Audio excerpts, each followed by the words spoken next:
예, 뉴스탑10이 뽑은 2위입니다. 생방송 성희롱 사과를 한 유시민 이사장. 조국 전 장관의 호위무사를 자처했던 유시민 이사장이 어제 조 전 장관 사퇴 이후 처음으로 소회를 밝히는 생방송을 진행했습니다. 그런데요, 엉뚱하게도 성희롱 논란이 불거졌습니다. 화면부터 만나보시죠. 여기 등장하는 여자 기자분, 이분이 이제 여러분 검찰들과의 관계가 아주 많이 폭이 넓어졌어요. 그러니까 기자를 일반 검사들이 되게 좀 좋아하는 검사들이 많아가지고 그러니까 술술 좀 이렇게 슬쩍 많이 흘렸어요, 사실은. 그래가지고 우리가 맨날 좋아한다는 거는 그냥 이렇게 관계로서 좋아하는. 네, 그렇죠. 예. 그러니까 기자와 검사의 관계로서. 아니 그럴 수도 있고 이제 본인은 이제 검사는 또 다른 마음이 있었는지는 모르겠고, 여하튼간에 그런 얘기를. 하여튼간에 많이 이제 좀 친밀한 관계가 있었던 건 분명해요. 그래요. 아니 검사가 그렇다는데 뭐 또. 굳이 저희 화면에 띄었는 걸 제가 다 읽진 않겠어요. 여러분들도 짐작은 하셨을 테니까, 김태현 변호사. 어제 유시민 이사장이 나 조국 전 장관 사퇴해서 너무 안타깝고 씁쓸하다라는 이런 류의 어떤 말을 할지가 궁금했었는데 난데없이 이 이슈가 너무 커졌습니다. 그러니까 또 이제 KBS 문제 들고 나온 거예요. 그러니까 유 사장 입장에서 알릴레하고 KBS 형제자들 사이에 사실 조금 분쟁이 있었잖아요. 예. 그러니까 저걸로 우리나라의 속담을 혹대로다 혹붙인 거죠. 예? 그러니까 KBS 기자가 어떻게 저렇게 검찰발 단독을 많이 했을까? 이것들을 얘기하다가 저 문제가 터진 겁니다. 그래서 제가 혹대로다 혹붙였다 이렇게 표현한 건데, 이거 보세요. 지금 이제 경제지에 있는 A 기자죠. 법조 팀장이라고 합니다. 그러면 이제 법조계 얘기를 하면서 그 기자가 어떻게 특종을 했느냐. 검사와의 친밀해서 그랬다. 취재원과 기자가 친밀한 관계를 유지할 수는 있습니다. 그런데 문제는 그 기자가 남자 기자가 아니라 남자 기자여서 검찰 관계자하고 성동생한데, 이게 아니라 여자 기자거든요. 그래서 그 기자를 좋아하는 검사들이 많다. 검사가 다른 마음이 있었는지 모르겠다. 이런 얘기를 하는 거예요. 그러니 마치 이게 잘못하게 되면 여기자를 조금 비하하는 성희롱적 발언 아니겠어요? 그러니 이게 굉장히 문제가 된 거죠. 그런데 방송을 보시면 아시겠지만 유 이사장도 그 발언에 나왔을 때 이게 좀 문제가 된다라고 생각을 한 것 같아요. 그래서 그런 얘기를 이렇게까지는 얘기를 하는데, 우리가 이제 방송하다 보면 제가 예를 들어서 그런 성희롱적 발언을 멘트를 하면 우리 김종석 앵커가 그 자들 바로 잡잖아요. 예. 그거는 너무 나간다고 하니까 취소하시더라도. 당연히 그래야죠. 당연히 그렇게 하고, 저도 그럼 죄송했습니다. 바로 이렇게 정리를 하지 않습니까? 근데 유시민 이사장은 본인이 문제의식을 느낀 것 같아요. 그런 말을 이라는 걸 하는 걸로 봐서. 그런데 그냥 씩 웃으면서 그냥 넘어가요. 그리고 방송 다 끝나고 말미에 아까 그런 얘기가 있었던 거는 조금 너무 한 것 같다. 예. 이렇게 이제 수습 발언을 하긴 하는데, 그 수습 발언을 할 때도 보면 저 세 사람들의 표정 같은 게 뭔가 이렇게 좀 잘못했다거나 숙연하다기보다는 조금 좀 편안한, 제 주관적 느낌인지 모르겠는데 좀 편안한 느낌들로 보여서 과연 저 문제가 심각하다는 걸 인지한 건가? 당시에는, 지금은 인지했겠지만 그런 생각이 좀 들었어요, 영상을 보면서.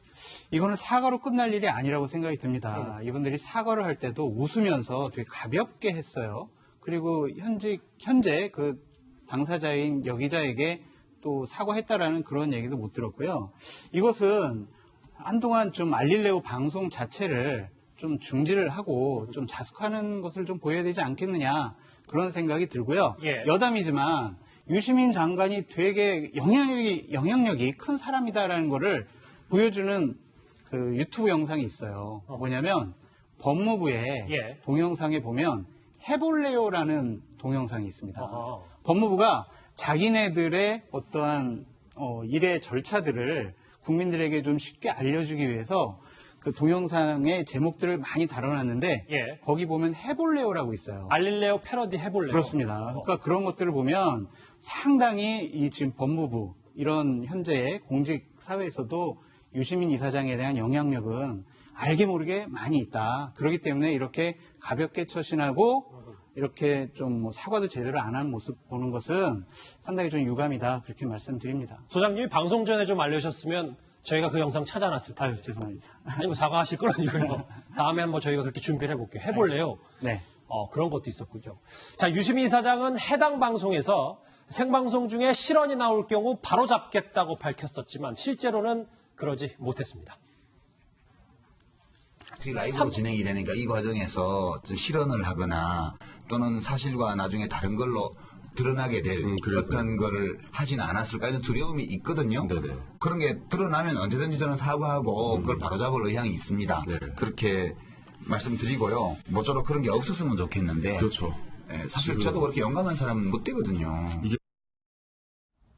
오늘 점심 때쯤인가요, 강성호 부대변인? 네. 유시민 이사장이 이렇게 사과문을 올렸어요. 뭐 인간의 존엄성에 대한 저 의식과 태도의 결함과 부족함이 있다는 증거로 생각하며 깊게 반성합니다라고요. 네, 전 사과문 자체의 진정성은 의심하지 않는데요. 근데 저 사과문을 올리는 것만으로 충분할지는 모르겠습니다. 예. 우선 저 발언 내용에 대해서 저도 들으면서 굉장히 불쾌하고 수치심을 느꼈거든요. 저게 여성 기자라는 한 직업으로 특정을 해서 그렇지 만약에 직업을 특정하지 않는다면 그렇다면 우리 여성들이 밖에서 일을 하면서 내는 성과는 모두 다 관계에 의해서 나오는 그런 성과입니까? 전 너무나 불쾌하고 부적절한 발언이었다는 생각이 들고요. 예. 그리고 그 앞서서도 잘 말씀해 주셨지만 더 문제는 그 끝에 사과를 할 때 태도였다고 저는 생각을 해요.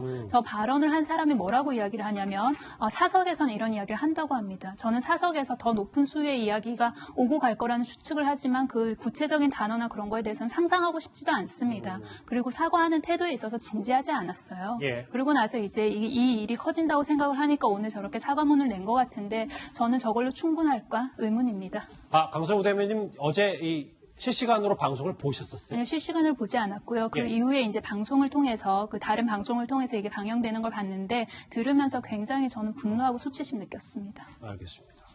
이돈 의원님. 네. KBS의 그 한 기자 얘기가 너무 퍼져서 이제 다음 걸 보실까요? 각계 언론 쪽에서도 말들이 나오고 있는데 경악스러운 성희롱 유 이사장은 책임 있는 자세를 보여라라고 이렇게 각 단체에서 얘기를 하고 있는데 이게 쉽게 가라앉지는 않을 것 같은데요. 그렇죠. 지금 문제가 된 알릴레오 방송을 보면은 인권, 특히 여성 인권에 대해서는 너무 감수성이 떨어졌던 것 같고, 지금 문제가 된 게 이제 기자의 발언 아닙니까? 같은 이제 언론인으로서의 최소한의 동료애랄까, 직업애랄까, 이런 것도 지금 없는 것 같거든요. 왜냐하면 취재원과의 관계가 기자들에게는 매우 중요한데 예. 열심히 취재하는 게 칭찬할 일이 될지언정 그게 비난받을 일은 아니지 않습니까? 그래서 각종 단체에서 이런 입장을 밝히는 거는 당연한 것 같고 지금 앞에서도 약간 지적이 있었습니다만 유 이사장 그다음에 발언을 한 기자 그리고 함께 참석했던 분들이 해당 기자분 그다음에 KBS 그다음에 검찰 이분들에게 진정성 있는 사과를 하고 그것뿐만 아니라 어떤 식이 됐던 책임 있는 조치를 같이 내야 될 것 같습니다. 지금 지난번에도 문제가 됐고 이번에도 문제가 됐지만 지금 알릴레오 방송을 보면 KBS라는 공영방송 그다음에 언론인 그다음에 검찰이라는 국가기관에 대해서 너무 함부로 하는 거 아닌가.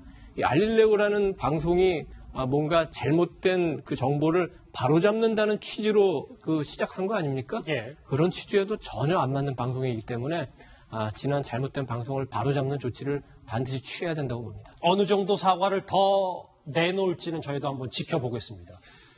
어쨌든 조국 전 장관 사태 이후 그간 침묵해오던 유시민 이사장이었기에 어제 발언은 참 주목을 받았습니다. 조 전 장관 사태에 대해서 이렇게 얘기했습니다. 같이 들어보시죠. 죽을 때까지 찌르니까 죽는 건 너무 당연한 거고요. 오늘 죽나 내일 죽나 그 문제만 남아 있었던 거고 네네. 언론에서 제가 아무 말도 안 하고 있으니까 멘붕, 머스, 무슨 침묵에 빠져 이런 기사들도 막 올라오더라고요. 기사 저는 멘붕에 빠지지도 않았고 머쓱할 일도 없고요. 네네. 그냥 제 할 일을 하고 이제 조만간에 우리 이웃에 살기 때문에 가까운 곳, 집이 가까워요. 조국 장관. 원래는 나한테 밥을 사줘야 되는데 지금은 너무 그래서 내가 사야 될 것 같아요. 네, 사셔야죠. 유 이사장 말 그대로예요. 나는 멘탈 붕괴에 빠지지도 않았고 그냥 밥 사주겠다. 근처에 사니까. 근데 김태현 변호사는 예상을 했다는 듯 발언을 했습니다. 흐름이 그런 얘기들 많이 나왔죠. 이미 여권에서도 10월 말 11월까지는 정리가 될 거다라는 반응이 있었다는 것처럼 대통령과 민주당의 지지도가 계속 떨어졌기 때문에 정치인 출신인 유시민 이사장 입장에서도 본인은 조국 장관을 응원을 하지만 끝까지 버틸 수 있을 거라 생각을 안 했을 거예요. 그러니까 멘붕에 빠지지도 않았다. 머쓱할 일도 없다. 밥 사준다. 그거는 개인적인 감정이고 본인의 의견이고 판단이니까 그거는 우리가 뭐라 할 게 아닌데 예. 제가 이제 좀 주의 깊게 본 건 죽을 때까지 찌르니까 죽는 건 당연하다. 어떤 의미에서 보면 며칠 전에 있었는 대통령에 대한 그 대통령의 대수보 발언 가지고 맥을 좀 같이 하는 것 같아요. 저는 그렇게 느꼈어요. 그러니까 유시민 이사장이 그때 대통령도 사실은 언론과 검찰의 문제를 좀 지적했던 건 직접적으로 지적한 건 아니지만 어쨌든 언론과 현 검찰 수사에 대한 약간의 불만을 우회적으로 좀 표현한 거라고 보거든요. 그 대수보 발언도. 저는 이 유시민 이사장의 이 발언도 거의 같은 흐름이라고 봅니다. 죽을 때까지 찌르니까 죽는다. 멀쩡한데 누군가 자꾸 옆에서 괴롭히니까 그렇게 당할 수밖에 없다. 이 얘기인가요? 언론에서 계속 보도를 하고 검찰이 계속 없는 걸 들이다 파서 그래서 조국 장관을 사지에서 몰았다. 이 이야기인가요? 조국 장관은 아무 잘못이 없고 아무 의혹도 없는데 검찰이 쓸데없는 수사하고 언론이 쓸데없는 기사를 양산했다는 건가요? 그런 의식을 담고 있는 건지 저는 그래서 유시민 이사장이 즉시 언론과 검찰을 보는 시각이 변함이 없구나라는 걸 느꼈어요. 예, 생방송 성희롱 논란에 휩싸인 유시민 이사장 얘기까지 여기서 정리를 하겠습니다.